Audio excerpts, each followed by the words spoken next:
This is highlight 3, drawn from the book of Hebrews, chapter 1, verses 8 and 9.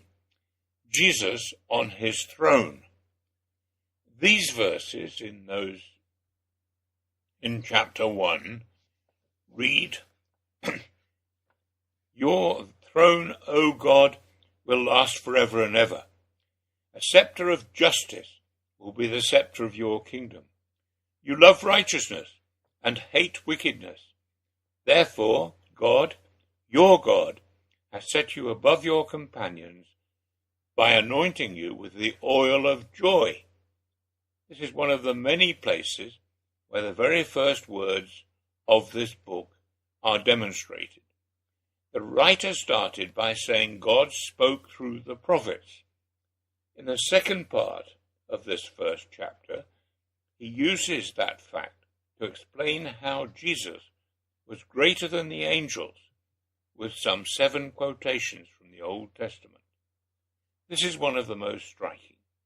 It's drawn from Psalm 45, verses 6 and 7. The ancient writer of the psalm will have thought he was writing a psalm of praise for a new king, possibly Solomon.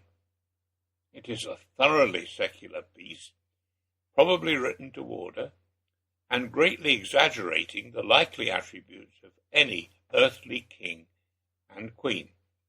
It is hard to see what those reading it after the complete collapse of the Davidic dynasty after the exile can possibly have made of it.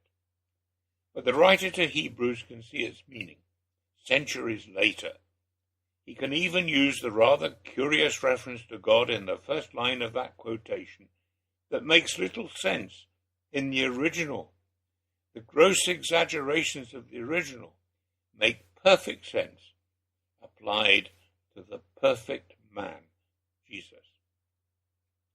Attention is not often drawn to the quite amazing way in which things said centuries earlier, referring to all sorts of situations and people, suddenly come to life in the person and work of Jesus. Counting only those places where the NIV indents the lines, there are 28 references back to the Old Testament in the book of Hebrews alone, most of them before the history of chapter 11. Our wonderful God, knowing what would happen, organized it so that his servants said things relating to their own circumstances that would be of use to other servants writing about his glorious Son.